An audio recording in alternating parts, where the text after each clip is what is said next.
before humans were shaped from clay, before jinn were born from smokeless fire, before even Iblis walked the earth in pride. There were others, forgotten names, lost civilizations, beings who ruled the earth in a time so ancient even the jinn consider it myth.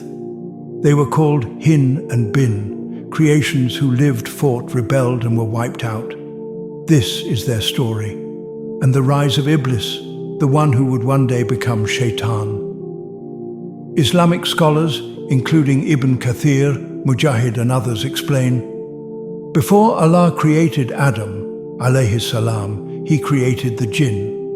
And before the jinn, there were other beings on earth, the Hin and Bin.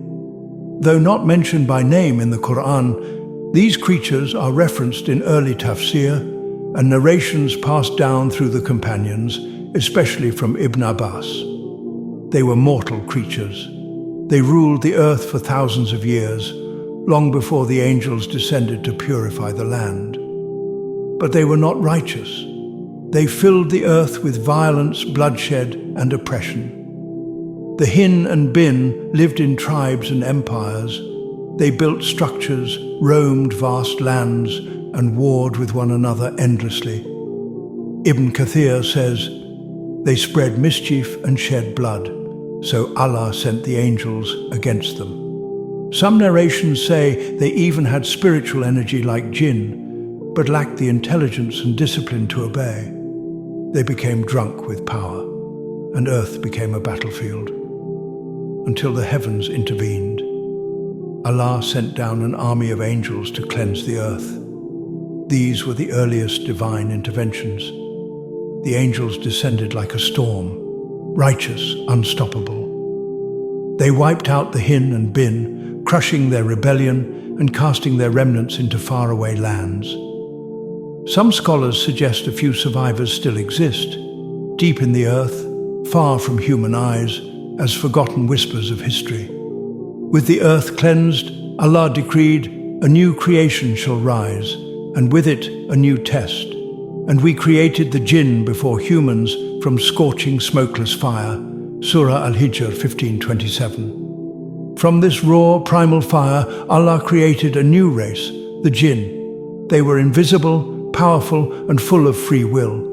They lived in the mountains, deep forests, the seas, and the skies.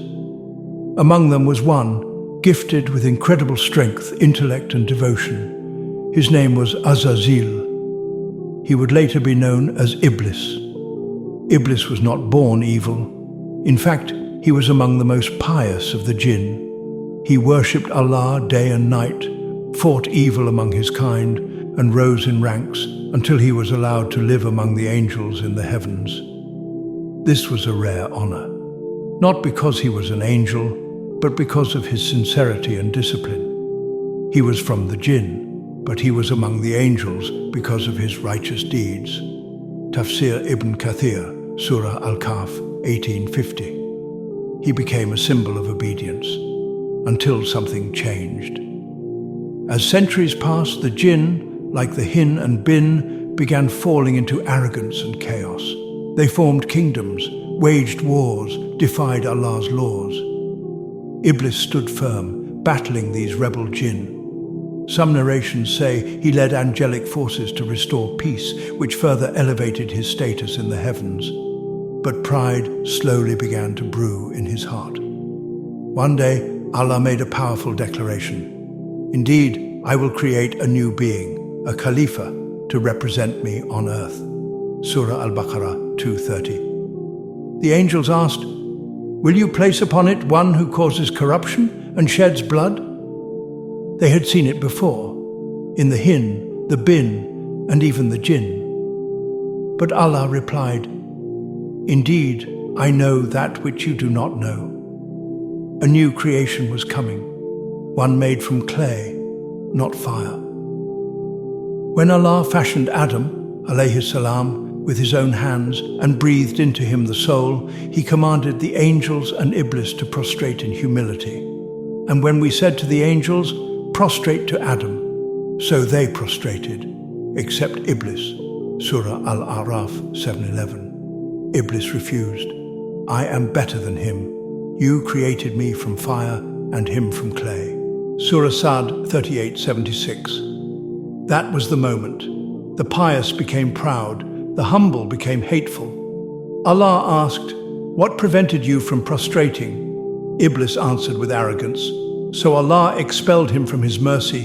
"Get out, you are of the accursed." But Iblis asked for one final favor. "Give me time until the day of resurrection."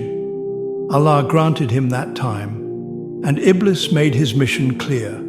I will mislead them, I will deceive them, I will come from all directions, and you will find most of them ungrateful. Surah Al-Araf 7:17. Reflect for a moment. The Hin and Bin destroyed due to chaos. The Jinn corrupted despite fire and freedom.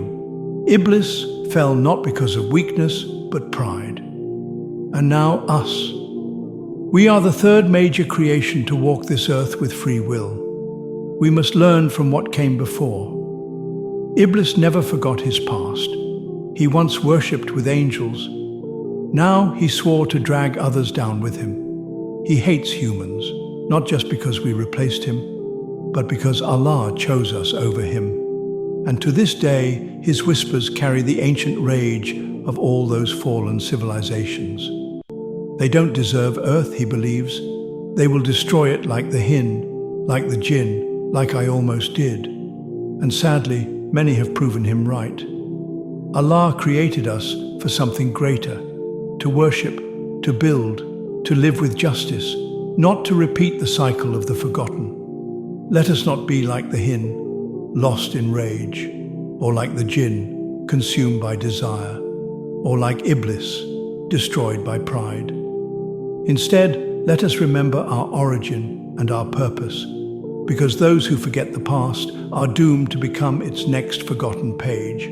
So remember, we are not the first to walk this earth, but we may be the last to prove we are worthy of it. Learn from the fall of Iblis, the fate of the Jinn, and the silence of the forgotten. Stay humble, stay guided, and never forget why you were created. If this story opened your eyes, don't forget to like, subscribe, and share, so others may also remember what came before us.